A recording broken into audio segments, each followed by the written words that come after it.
আজকে আমি রিভিউ করতে যাচ্ছি সাকিব খানের মুভি দরদ, যেটি একই সঙ্গে বাংলাদেশের পাশাপাশি রিলিজ পেতে যাচ্ছে ভারতে প্যান ইন্ডিয়া আকারে। তাহলে কেমন হলো এই মুভি? তাহলে জিতেই গেলাম। মুভির যদি গল্পের দিকে আসা যায়, এই মুভির গল্প কেন্দ্র করে ঘুরছে দুলু মিয়া নামক একজন অটোরিকশা ড্রাইভারের, যিনি তার স্ত্রী ফাতেমাকে মাত্র অতিরিক্ত ভালোবাসেন, যিনি তার স্ত্রীর জন্য করতে পারেন যে কোনো কিছু। তার এই মাত্র অতিরিক্ত ভালোবাসা তাকে কি খুনি বানিয়ে তোলে, না তাকে মানসিক ভারসাম্যহীন বানিয়ে তোলে, এবং তার এই মাত্র অতিরিক্ত ভালোবাসা তাকে কোন কোন পর্যায়ে নিয়ে যায় এবং তাকে কোন কোন কাজ করতে বাধ্য করায়, তার উপরেই মূলত এই দুলু মিয়ার গল্প অর্থাৎ সাকিব খানের মুভি দরদ নির্মিত হয়েছে। আমি দুলু মিয়া, আমার বউয়ের মুখে হাসি দেখার জন্য আমি 1000টা খুন করতে পারি। দেখুন, কিছু মুভি অত্যন্ত ভালো হয়, কিছু মুভি খারাপ হয়। এই মুভিটি হচ্ছে মধ্যম মানের। এই মুভির যদি আমরা কথা বলি, তাহলে আমাদের প্রথমেই যে জিনিসটা আমার মাথায় মনে আসে যে যেই জিনিসের বলা হয় শেষ ভালো, সেই জিনিসের সব ভালো। এই বাংলা প্রবাদটা পরিপূর্ণ খাটে দরদ মুভির ক্ষেত্রে। দরদ মুভি সেকেন্ড হাফ থেকে দরদ মুভির আসল গল্পের দিকে গতিপদে আগাতে শুরু করে।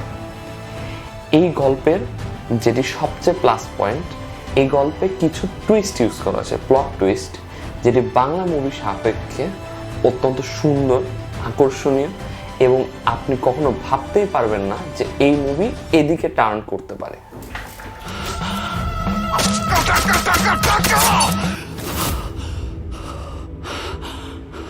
এই মুভিতে সাকিব খানের তিনটি রূপকে দেখানো হয়েছে। একটি খুব প্রেমিক পুরুষ হিসেবে দেখানো হয়েছে, একটি ভিলেনিয়াস ফর্ম দেখানো হয়েছে অর্থাৎ খুবই খারাপ একজন মানুষ হিসেবে, এবং আরেকটি দেখানো হয়েছে যে তার মধ্যে সাইকোটিক যে ক্যারেক্টার রয়েছে সেটিকে দেখানো হয়েছে, বা তার কষ্টের দিকগুলোকে দেখানো হয়েছে। তার রোমান্টিক দিক অর্থাৎ ভালোবাসার দিক বাদে যে দুইটি সাইড তিনি দেখিয়েছেন পর্দায়, সেই দুইটি সাইডে তিনি পরিপূর্ণ ফাটিয়ে দিয়েছেন। বিশেষ করে যখন তিনি কান্না করছেন স্ক্রিনে, সেটা দেখে আপনি এই গল্পের ওই ক্যারেক্টার দুলু মিয়ার সাথে কানেক্টেড হইতে বা তার সাথে তার কষ্টটাকে ফিল করতে মারাত্মকভাবে।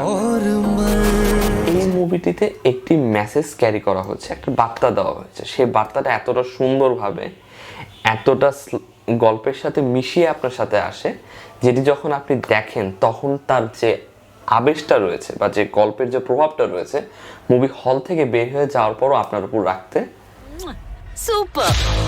এই মুভিতে প্রায় 4 থেকে 5টা গান রয়েছে অন অ্যান এভারেজ, আমার এক্স্যাক্ট মনে নেই, কিন্তু প্রতিটি গান যেখানে এসেছে, যেভাবে এসেছে এবং শুনতে এতটা সুন্দর লাগে যে মুভির প্রতিটা অ্যালবাম মানুষ মুভি দেখার পরেও তারা বারবার হয়তো লুপে শুনবে।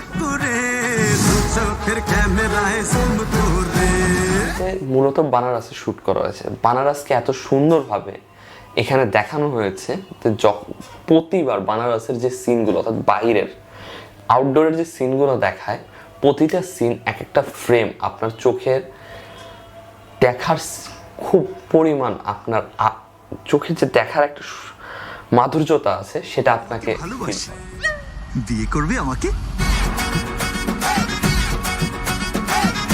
ভালো দিক ছিল তার সবগুলোই ছিল এর দ্বিতীয় অংশে। এ মুভির প্রথম অংশ আর দ্বিতীয় অংশ দুটোকে যদি আপনি দেখেন, পুরো মুভিটা যদি দেখেন, তাহলে আপনি প্রথম অংশ মনে হবে দ্বিতীয় অংশের প্রথম পার্ট। অর্থাৎ প্রথম অংশে এতটা জঘন্য বানিয়েছে এটার না, আপনি যে এটার কমেডি সিন, এটার প্রথম অংশে রয়েছে কমেডি সিন, প্রথম অংশে রয়েছে রোমান্টিক সিন, প্রথম অংশে রয়েছে ইন্ট্রোডাকশন, প্রত্যেকটা জায়গায় ডিরেক্টর ডুবিয়েছে। প্রথম অংশে যেটা যদি কমেডি সিন ক্ষেত্রে আসে, যেটা পুরো মুভির পেজটাকে থামানোর জন্য, পুরো মুভির পেজটাকে গড়ার জন্য ব্যবহার করা হয়েছে, এতটা জঘন্য হয়েছে যে এই মুভির আমি পুরো হলে কাউকে হাসতে দেখিনি, বরং আরও মানুষকে বিরক্ত করেছে, মানুষ মোবাইল টিপেছে এই মুভির প্রতিটা কমেডিক সিনে। 2, এই মুভিতে রোমান্টিক সিনের যে সাকিব খানের অভিনয় রয়েছে বা সোনালি চৌহানের যে অভিনয় রয়েছে, এটা এতটা লাউড টুনে পিছে নিয়ে গেছে যে সাকিব খান যেটা 90s সাকিব খান ছিল সেই অভিনয়গুলো মনে হচ্ছে আপনার বারবার দেখতে। প্রথম অংশ প্রচণ্ড পরিমাণ লং করা হয়েছে, প্রথম অংশের পরিপূর্ণ ব্যবহার ঠিক হয়নি, এবং প্রথম অংশ যে পেজটা ইউজ করা হয় যতটা সময় জুড়ে স্ক্রিনে থাকে, এটা মানুষকে এতটা বিরক্ত করেছে যে অধিকাংশ মানুষ দ্বিতীয় অংশ দেখতেই আসেনি, যেখান থেকে মুভির অরিজিনাল গল্প শুরু হয়। এই মুভি যদি এই প্রেসে আর এই পরিমাণ ফার্স্ট হাফ এত লম্বা অবস্থায় ইন্ডিয়ায় রিলিজ পায়, আই ক্যান গ্যারান্টি ইউ এই মুভি প্যান ইন্ডিয়ায় কাজ করবে না। এবং এই মুভির যে লেন্থ, যেটা আজকে হলে রিলিজ করা হয়েছে, এটা যদি কলকাতায় রিলিজ করা হয়, মামুন ভাই আপনারা যে কি পরিমাণ পচাবে আর কি পরিমাণ ওদের রিভিউয়াররা আপনাকে নিয়ে খিস্তাখিস্তি শুরু করবে, সেটা আপনি ভাবতেও পারতেছেন না। যারা তুফান নিয়ে ফাইজলামি শুরু করতে পারে, তারা এই মুভির নিয়ে যে কি করবো ফার্স্ট হাফ যদি এই লেন্থে রিলিজ হয়, তাহলে আপনি অন্য লেভেলে আপনার খিস্তাখিস্তি শুরু হবো। আর এই মুভিটা শিওর শর্ট ফ্লপ হবে যদি এই অংশ সহকারে ইন্ডিয়ায় রিলিজ করা হয়, আমি গ্যারান্টেড দ্যাট। আপনি কলকাতায় বলেন বা প্যান ইন্ডিয়া আকারে বলেন, এই ফার্স্ট হাফের জন্য আপনার মুভি সমস্যা করবে ভাই। মুভির সেকেন্ড হাফ অত্যন্ত সুন্দর, টুইস্টগুলো সুন্দর, মুভির গানগুলো সুন্দর, মুভির যে দৃশ্যপটগুলো শুটিং করছেন সব কিছু সুন্দর। সেকেন্ড হাফটা যদি আপনি রাখেন পরিপূর্ণ, আর ফার্স্ট হাফটা একটু চপ করা যায়, তাহলে এই মুভিটা কোনো অংশে কেউ খারাপ বলতে পারতো না। এটা প্রিয়তমার থেকে বেটার হয়েছে স্টোরি ওয়াইজ, এটাতে নতুনত্ব আছে, এটাতে আপনার টুইস্ট কাজ করতেছে, এখানে সাকিব খানের অ্যাক্টিং ভালো হয়েছে। কিন্তু এখানে আপনি যে জিনিসগুলো ডুবাইছেন সব কিছু ফার্স্ট হবে। আপনি রোমান্টিক সিন প্রপারলি ফুটাইতে পারেন নাই, আপনি এখানে কমেডিক সিন ডুবায় ফেলাইছেন, এখানে ইন্ট্রোডাকশন সিনে আপনি এত বেশি টাইম নিছেন যে মানুষ আর সেই তার বোরিং ফিল হওয়া শুরু করছে, তারা হলে থাকতে পারতেছেন না।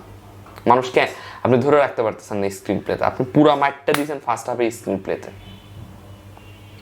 তা আপনারা যারা এই দরদ মুভিটা দেখতে চান, আপনারা অবশ্যই হলে যায় দেখেন। দরদ মুভিতে একটা নতুন কিছু ট্রাই করা হয়েছে, একটা নতুনভাবে গল্প বলা হয়েছে, একটা নতুন স্টাইল দেখানো হয়েছে, একটা নতুন টাচ দেওয়া হয়েছে। আমি রিকোয়েস্ট করবো আপনারা সেকেন্ড হাফ ইন্টারভেশনের পর পর্যন্ত থাকেন, তাহলে মুভির যে সৌন্দর্যটা, মুভির যে গল্পটা, মুভির যে পেজটা, সেটা আপনারা বুঝতে পারবেন। যদি ফার্স্ট হাফে চলে যান, তাহলে আপনি মুভি যেভাবে বানানো হয়েছে সেটা আপনি বুঝতে পারবেন না। এই ফার্স্ট হাফই পুরো মুভিটাকে মারছে।